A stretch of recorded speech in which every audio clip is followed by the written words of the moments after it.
Hola Unconventionals, I'm Amelia. And I'm JP. And we're sharing our unconventional life with you from Ecuador. And today we are in Cerro Santa Ana. We're gonna hike up these 400 and some stairs to the top. There's a church and colorful buildings and a lighthouse and amazing views.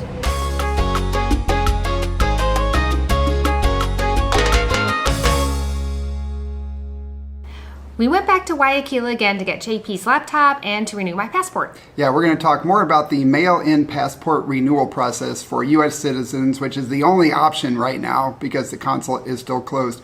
We'll tell you all about that process after we share our hike up the 444 stairs at Cerro Santa Ana. Yes, but first, if you're new to our channel or if you're thinking about visiting or moving to Ecuador, hit the subscribe button, ring the bell please, because we show you what it's really like to live in Ecuador. And now here is Cerro Santa Ana. Look, JP, the stairs are numbered, so we'll know exactly how many stairs we climbed today. All right, well, let's get going. All right.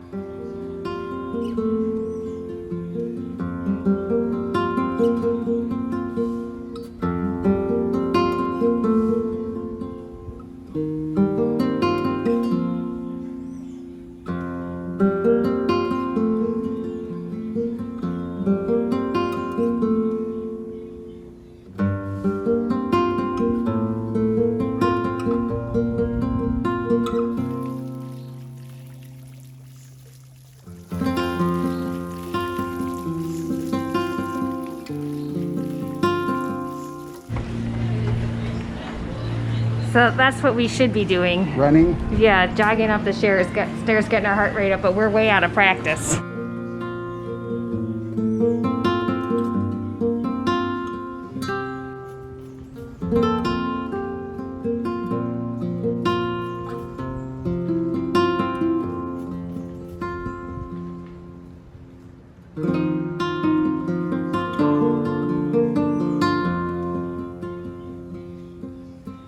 Those aren't the stairs. Nope. You're adding more stairs. That's good for me. Those don't have numbers. I'm not doing them if they don't have numbers.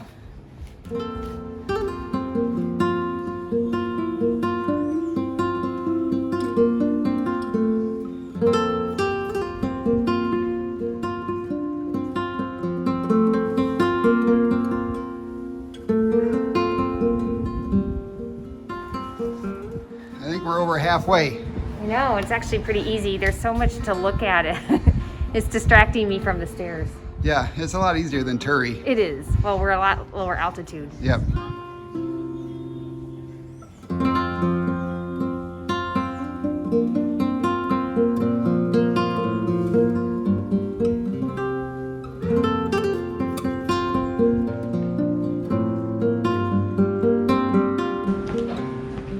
You can do it. These are easy.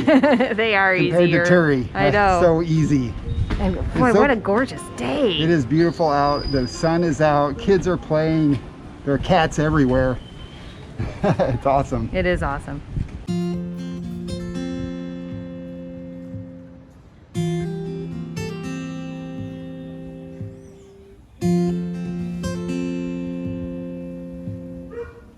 What up, Pedro?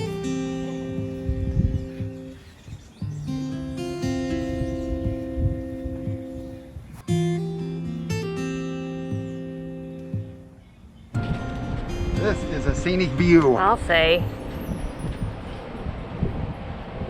This is the Guayas River. It's a big river. That's the bridge we take when we come or go to Cuenca.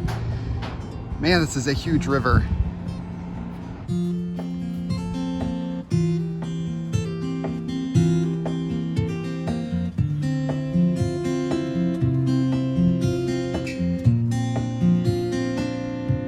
Amelia, look at this Harry Potter tree. It's amazing. It's gonna reach down and clunk you on the head. I was reading that Santa Ana was built on top of a fort that way back in the day, like in the 14 and 1500s, people were worried about pirates. So they built the city, which then became Guayaquil, on top of this hill, Santa Ana.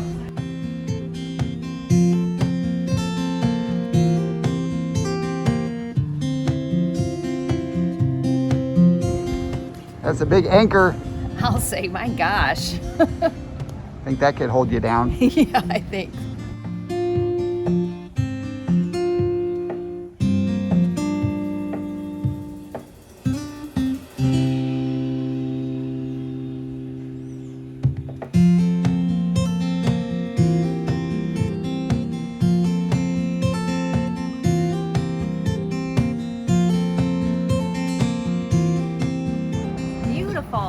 the iconic Guayaquil building. I know, that's really cool. Looks like it's all twisted.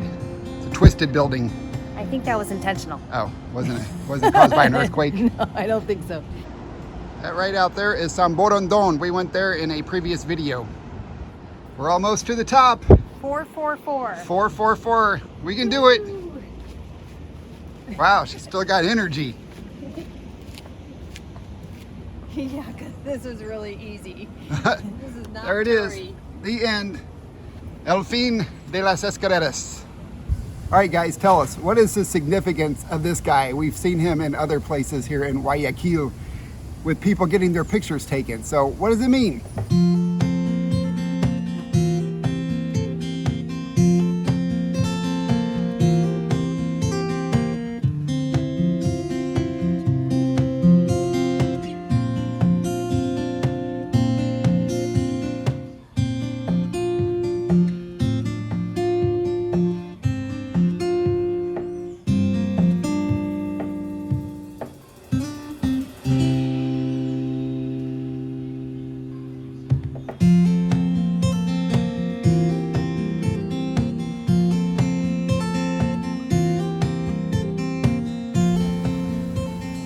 What'd you think? I like it. These are amazing. Yeah, this is incredible. It's definitely worth the hike. Yes, and it was easy. You want to go do the lighthouse? Okay, can we go in there? I think so. Está cerrado, Amelia. That's okay. No está abierto. We can gaze at it from outside. Okay. Afuera. We can go walk around it though. Yes, we can.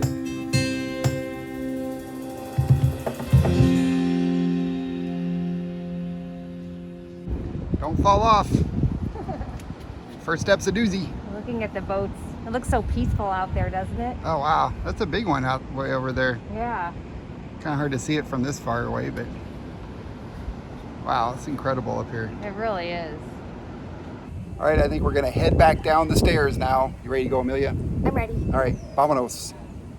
It was such a beautiful day for our exploratory trip to Cerro Santa Ana. We had a great time. Yeah, Cerro Santa Ana or Santa Ana Hill. Yes. And we got there around 10 in the morning, I think, 9 or 10. It was around 10. There weren't hardly any people there. Most of the businesses were still closed, so it was really a good time to go. Perfect blue sky day. It was gorgeous. It was just beautiful. But the stairs, I got to say, are a lot easier than Turi and Cuenca, even though it's about the same number of stairs, but the lower elevation makes a huge difference. However, we were sore for days, you guys. Unconventionals, my calves were sore for 3 days. Yeah, I couldn't believe it. Mine were too. And my quads from coming down is actually harder for me than going up. Yeah, I think we need to find some more stairs to do. Yeah. And we also shared a video from the Malecon 2000, which I'll link above Amelia's head in case you missed that. It's a really beautiful area along the river that they've renovated about 20 years ago. Yeah, we were very impressed with it. Unfortunately, a lot of the places were still closed. The attractions, the rides, the Ferris wheel was closed. I don't think they're doing the riverboat tours yet. And the beautiful garden area was closed. So I hope the next time we go back, we're able to see more of that. And I know, JP just told me. I want to do the Ferris wheel. So sweet. I'm looking forward to that. That'd be really cool. Yeah. You could record from the Ferris wheel. Yeah. Yeah, we felt very safe down in the downtown Guayaquil area. Everybody talks about how dangerous Guayaquil is. There were a lot of police officers around and security guards, and it's just like families and tourists, and we just felt very safe. It's such a beautiful area, a beautiful city. It's known as the Pearl of the Pacific by the Guayaquileños. I'm sure I said that wrong, but you know who I mean. People from Guayaquil. Yeah, we really liked the area that we were in. I'm sure there's unsafe areas just like there are in every city, and we will do our best to avoid those areas. Yeah. I really want to go to the historic park next time. I didn't realize it was only open from Wednesday through Sunday, so that'll be on our next trip. The Parque Histórico in San Borondon. So stay tuned for that video. Yes. The two main reasons we went back to Guayaquil this time were one, to pick up my repaired laptop, and the second was to renew Amelia's passport. So first, the laptop, it was repaired successfully by the authorized Apple repair center at the Thanks store. It was a warranty battery recall, and they repaired it at no cost to me. Yep, that was good. Yep, and it works great. Yep, it's back to new.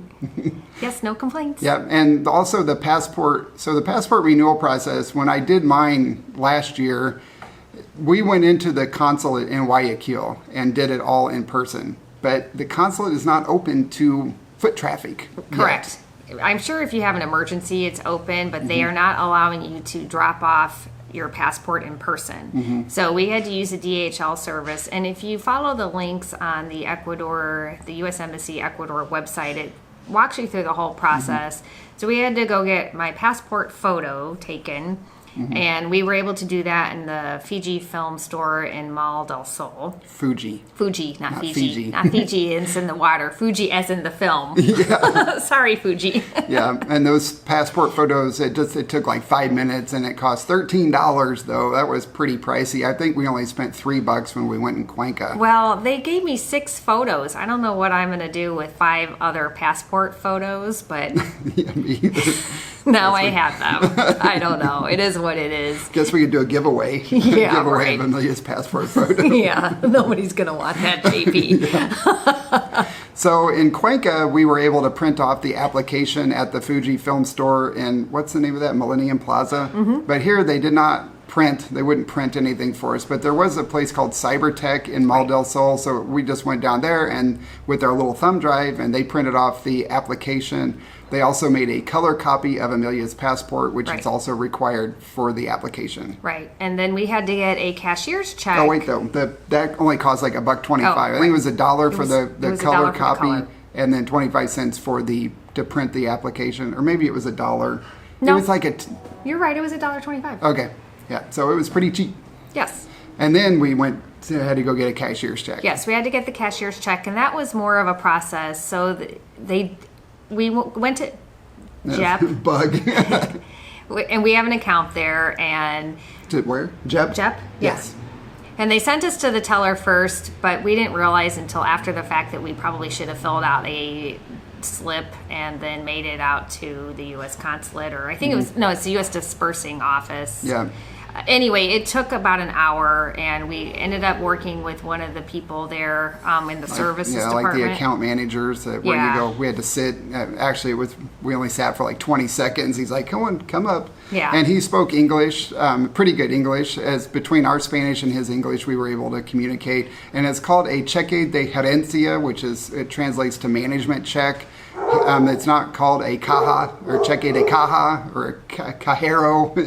Right, and it says that in the information on the U.S. Embassy Ecuador website as well. I'm going to write a blog post about this, and I'll put a link to the blog post in the description, and that will have all the links you need to get your passport renewed. And it's actually Gerencia. Gerencia? Gerencia. It's whatever the word for management is. Yes. I thought it was gerencia. Nope, he said Gerencia. Okay. Anyway, if somebody knows we're both saying it wrong, which is highly likely, let us know. Yeah, so that did take about an hour, and they first told us that they can only do cashier's checks if they are $3,000 or more, and we kept repeating, we only need it for $110. They're like, we can only do it for $3,000. Like, well, that doesn't make any sense. So. Right. It's not a common thing, apparently. So you just got to persevere because... And he's like, well, why do you need this? Why can't we just do a direct deposit? And I said, well, for one thing, they don't even have their banking information, but it's also because, they wouldn't have no way to track my payment with my passport. Application. Exactly. Yeah, and they want everything. The consulate wants it all mailed in one packet together, so they have everything all together. And the guy's like, we just want to do a wire transfer. I'm like, nope. That's not an option. Nope. These are the options. Cashier's check. But he was actually super nice and helpful, and they got it done, and they didn't charge us, which was impressive. Yeah, there was no fee for the cashier's check. And we talked to a friend of ours who recently went through this process, and she went to Banco Guayaquil for her check, and she said it was the same problem. It took an hour, and everybody was very confused, but she eventually got it done. So you just have to be patient. Yes, exactly. And then after that, we went to the DHL office. There is an authorized DHL office. We went there, and I handed the lady the paperwork. But wait a second. First, it's in the wrong spot. So Google Maps has it's like a block and a half off from where it actually is. So it's across from La Iglesia de San Francisco, which is a beautiful church with a big fountain and like a little fountain lake in the front. And I'll put a link to that exact location in the blog post as well. because we were looking around. I had to ask somebody where it was, and so it was like a block and a half away. Yeah, it's on 9 de Octubre. Anyway, they knew exactly what to do, and that took maybe, I don't know, 15 minutes. Yeah, about 15 minutes, and the cost was $24 and some change. Right. I think it was $24.80, and that was to mail it, and then it also has to be mailed back. So DHL ships it to the U.S. Embassy there, the consulate in Guayaquil, and they did say to make sure you specify that. But the lady there had me verify all of the details to make sure the addresses were correct.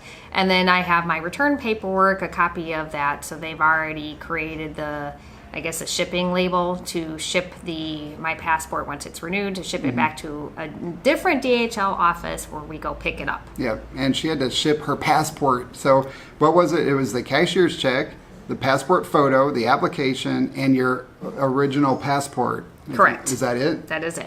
So yeah, now she's without a passport, which makes us a bit nervous. Which is why we did it in person for mine, because I was stressed out and didn't want to put my passport in the mail. Yes, but there's no option. So well, and I know other people have done it this way in the past, and they haven't had any problems. So I feel confident we will get her done. I hope so. And we'll share the process because Yep. we'll be going back to pick it up. Yep. Yeah. Hopefully in 30 to 60 days. Yes. Hopefully it will be back by then. They said it should take about 30 days, 25 to 30 days, I think. That's not bad. No. All right, guys, that's all we have for this video. If you enjoyed it, leave us a like, Yes, as always. please. And I also wanted to let you know that I just shared the Patron Insiders video for October over on Patreon. I'll put a link to that in the description as well if you want to go watch it. We hope you have an unconventional day, and we will see you all in our next video. Ciao. Ciao.